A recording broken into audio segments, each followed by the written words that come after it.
आप हैं निष्कर्ष भारत के साथ और मैं हूं मनोज चतुर्वेदी। देखिए, मुजफ्फरपुर पीड़िता ने आज दम तोड़ दिया। जिंदगी की जंग जो है वो हार गई। जी हां, उसी के गांव में मुजफ्फरपुर के जिले के कुढ़नी थाना क्षेत्र की ये घटना है, जहां पर एक मछली बेचने वाला आता था, जैसा कि मैंने अपनी पहली खबर भी बता दिया है आपको। और मछली वाला जहां का रहने वाला था, उसी के गांव में जो है इस बेटी का जो है वो मौसी का घर था। वहां पर कार्यक्रम थे और उसे फुसलाकर वो ले गया। फिर उसके साथ जो हुआ, सारी खबरें जो हैं वो आ गई हैं मीडिया में। लेकिन मुजफ्फरपुर का ये बालिका जो है बलात्कार कांड, ये पूरे देश में गूंजना शुरू हो गया है।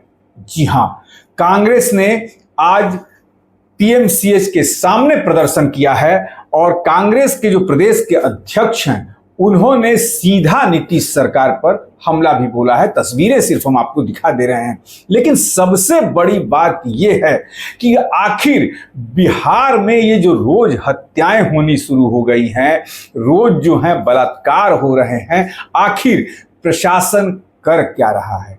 कहां गई नीतीश कुमार की वो सुशासन की सरकार जिसके लिए नीतीश कुमार जाने जाते थे? जी हां, देखिए, सबसे पहले उस गांव में पहुंचने वाले जनसुराज की जो टीम है, हम वो तस्वीरें आपको दिखा रहे हैं, देख लीजिए। इंदु सिन्हा दिख रही हैं, जो देखिए भीतर बैठी हुई हैं। और देखिए, जनसुराज की 3-3, 4-4 गाड़ियों से लोग पहुंचे हैं। मनोज भारती जो हैं वो पहुंचे हैं वहां पे।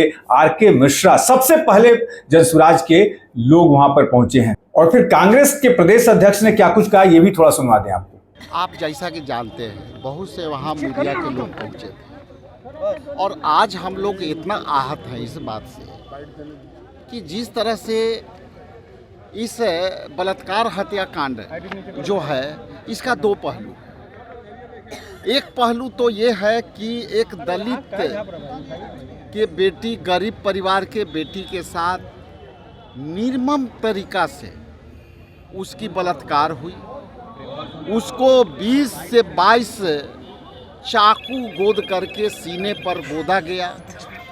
उसके बाद उसको गला का जो है काटा गया और उसी दिन सरकार ये जो है चुपचाप मुजफ्फरपुर में 2 दिन दबाई रखी।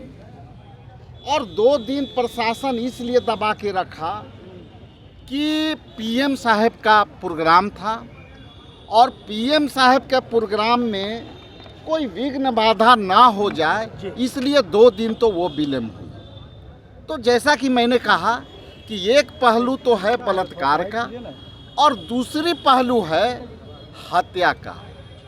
हत्या इसलिए मैं कह रहा हूँ कि इसके हत्या में शामिल बिहार की सरकार है और बिहार के सरकार के मुखिया जो डबल इंजन की सरकार चल रही है, जिसमें आदरणीय प्रधानमंत्री जी ने उस दिन जंगल राज की बात कह के गई और उसी दिन ये घटना होती है।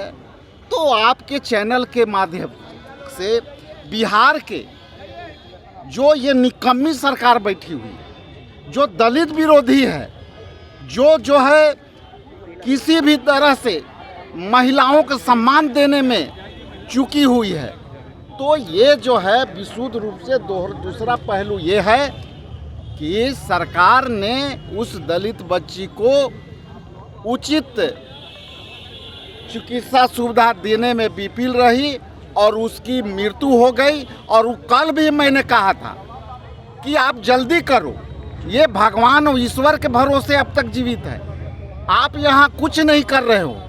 इसलिए साफ तौर से आपसे कहता हूँ कि इसके हत्या का जिम्मेदार नीतीश कुमार जी हैं और यहाँ के सरकार है। बिहार का स्वास्थ्य व्यवस्था क्या?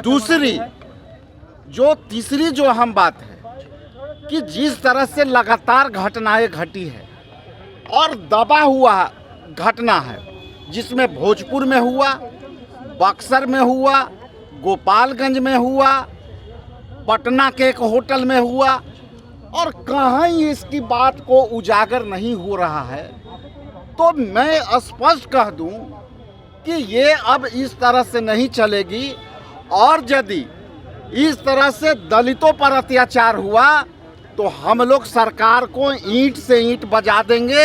ये आप आज मान के देख लीजिए। ये चूंकि दलित का ही मामला नहीं है, मामला हमारा राजनीतिक नहीं है, मामला है सामाजिक सुरक्षा का।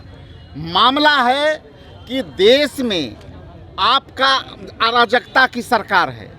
आप जहाँ आते हो जंगल राज की बात करते हो और यहाँ उसी दिन निर्मम बलात्कार करके हत्या हो जाती है और आप चुपचाप दूसरे पर आरोप गढ़ के चले जाते हो। इसलिए ये समय आ गया है, हम हजारों कार्यकर्ता को जब तक ले आवश्यकता पड़ी तो वो बच्ची के अस्थि कलश ले करके पूरे बिहार दौड़ा कर दूंगा और सरकार के ईंट से ईंट बजा दूंगा। ये तय है।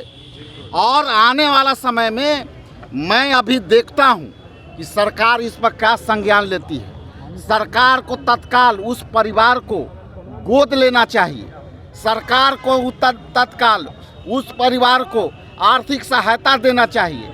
उसको जो है परिवार के आश्रित को नौकरी देना चाहिए।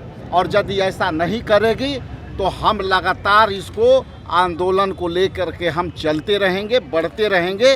तो अब नीतीश की चारों तरफ से फजीहत हो रही है और खास करके फजीहत तो हो रही है बिहार के स्वास्थ्य मंत्री मंगल पांडे की। 8 घंटे के मशक्कत के बाद जो है, जब कांग्रेस के लोग अस्पताल में जाकर हो हंगामा किए, प्रदेश अध्यक्ष गए थे, कांग्रेस के प्रदेश के प्रवक्ता जो है राठौर वो गए थे, हंगामे के बाद जो है उस बच्ची को भर्ती लिया गया और कहा जा रहा है मंगल पांडे ढिढोरा पीट रहे हैं कि पीएमसीएच विश्व का दूसरा सबसे बड़ा अस्पताल बनने जा रहा है। क्या ये खाक अस्पताल बन रहा है जहां मरीज को भर्ती कराने के लिए 8 घंटे का इंतजार करना पड़ता है? आप समझ सकते हैं। इसी पीएमसीएच के इन्हीं सब घटनाओं को दिखाने के लिए मनीष कश्यप पहुंचे थे, तो उनके साथ डॉक्टरों की यूनियन ने बंद कमरे में उनको बुलाकर उनके साथ मारपीट किया था। जी हां, तो पीएमसीएच के डॉक्टर भी गुंडई पे अब उतर गए हैं, मरीजों की भर्ती तक नहीं लेते हैं। पीएमसीएच का शायद भगवान ही मालिक है। ऐसी तमाम खबरों के लिए आप बने रहिए हमारे साथ। नमस्कार।